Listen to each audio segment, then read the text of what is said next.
Qual o seu palpite? Dá para reverter esse quadro? É muito difícil? Dá para ampliar a lista de exceções ou então reduzir um pouco essa tarifa? O que é possível fazer?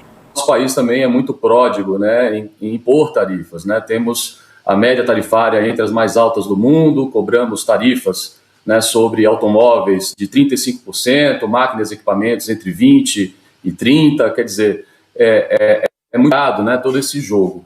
Com relação àquilo que pode ser esperado, né, dessas investigações, o resultado propriamente dito, eu confesso que sou um tanto cético, né, em relação à possibilidade dos Estados Unidos simplesmente desistir de aplicar essas tarifas, tanto da primeira investigação de 25%, quanto da segunda investigação, que colocaria ali, adicionaria mais 12,5%, totalizando 37,5% sobre 30% daquilo, né, que nós exportamos para os Estados Unidos, o total exportado para os Estados Unidos em 2025. Fato é, Amanda, que desde 2 de abril de 2025, quando foi anunciado, né, o chamado Liberation Day, o Brasil teve muito tempo para negociar com os Estados Unidos. Naquela época, o Brasil tinha ficado com a tarifa de 10%, que estava no chamado nível basal. O Brasil estava muito bem relativamente aos seus pares. A União Europeia tinha ficado com a tarifa de 20%, né? A China tinha ficado com a tarifa acima de 30%, o Brasil estava lá com 10%. E o governo brasileiro dormiu no ponto, né? Seja porque estava confortável com o nível tarifário, ou talvez porque entendesse que talvez uma via melhor do que a negociação propriamente dita seria polarizar com o governo americano, seria provocar o governo americano e, de alguma forma, angariar aí algum tipo de dividendo político. Foi assim, por exemplo, na cúpula dos BRICS, né, em julho do ano passado, quando soltamos ali um comunicado hostil em relação aos Estados Unidos, defendendo moeda, né, única entre os BRICS, moeda comum para substituição ao dólar,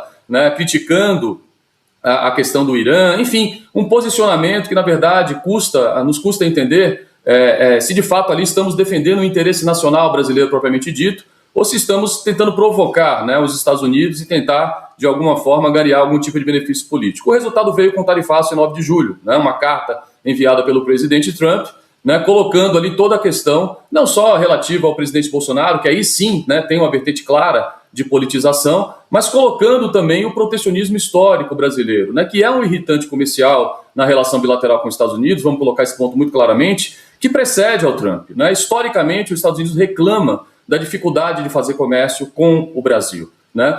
E mais recente, eu colocaria também um outro ponto.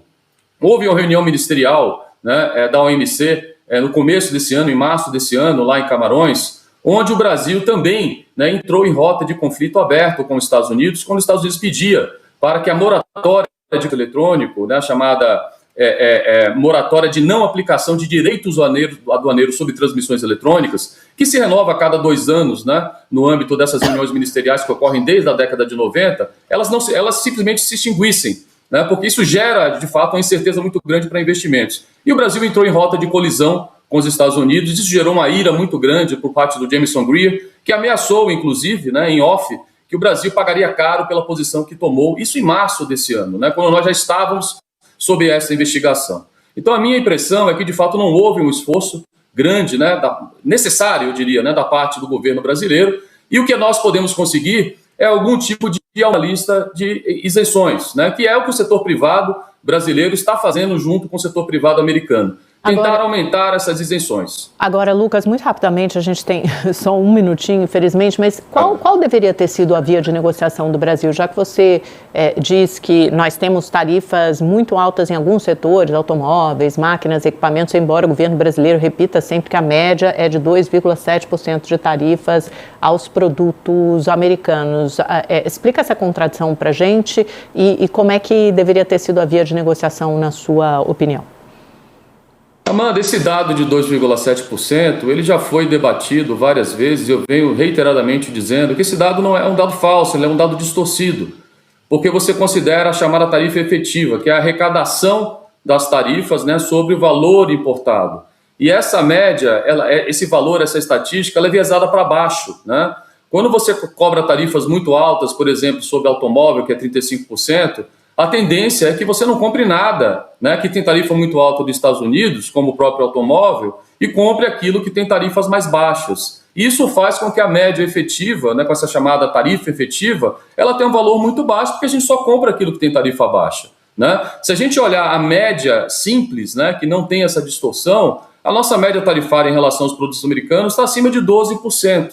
Né? Então esse é um dado realmente que não corresponde à realidade. Isso já foi dito várias vezes, mas o governo insiste, e o próprio governo americano já disse também que não concorda com esse dado, e ele está correto no final das contas. O que o governo brasileiro poderia ter feito e o que não fez? Se a gente olhar o que aconteceu com outros países, Japão, Coreia do Sul, Índia, a própria Europeia, o Reino Unido, a própria Argentina, eles abriram negociações com o governo americano. O que o governo americano espera é mais acesso ao mercado brasileiro. E não precisa ser só no etanol, não precisa ser em relação às big techs, aos meios de pagamentos. Tudo isso são temas, inclusive, que são fora, né, da normalidade da gente discutir comercial, né? São temas estranhos. Na verdade, o que os Estados Unidos quer com tudo isso é abrir negociações com o Brasil e fazer o Brasil, de alguma maneira, faça concessões unilaterais, aumente o acesso ao mercado de produtos americanos, ao mercado brasileiro, como foi feito com outros países. E aí eu acho que o governo brasileiro falhou, né? Porque ele se mantém numa posição maximalista, ele diz que não vai reduzir tarifa, porque se ele tiver que reduzir tarifa, ele vai ter que reduzir tarifa para o mundo inteiro, a chamada redução MFN, mas o governo americano não quer isso. O governo americano quer uma negociação bilateral, quer um acordo preferencial. E se for acordo preferencial, o governo brasileiro pode reduzir tarifa apenas para os Estados Unidos, como os países fizeram, e infelizmente nós não seguimos essa rota. E só uma dúvida muito rápida, e ele pode fazer isso apesar de estar inserido no Mercosul? Ele pode fazer isso se ele utilizar alguns instrumentos do Mercosul, mas isso é um ponto importante, você tem razão, isso é polêmico, isso geraria polêmica, mas assim como a Argentina fez, o Brasil poderia fazer também, se assim, nós temos hoje uma lista de exceção de 150 linhas tarifárias. É bem verdade que reduzir tarifas na lista de exceção tem que ser MFN, mas não me parece que tenha sido essa a rota que a Argentina seguiu. Então, por que o Brasil não pode fazer o mesmo? Afinal de contas, né, estamos diante aí do maior mercado consumidor do mundo, da maior fonte de investimentos externos diretos, né, aqui no Brasil, e isso tudo eu entendo que poderia ser conversado com o próprio Mercosul. E eu diria até mais, por que não um acordo preferencial, até para evitar essa questão que você menciona corretamente, Amanda, de um acordo comercial entre o Mercosul e os Estados Unidos. Eu entendo que a Argentina teria esse apetite, o Paraguai teria esse apetite e o Uruguai também, mas o Brasil também não quis fazer esse tipo de coordenação e tenho certeza que se tivesse feito essa iniciativa, o sucesso estaria garantido. O Mercosul toparia ir junto com o Brasil fazer um acordo comercial preferencial com os Estados Unidos.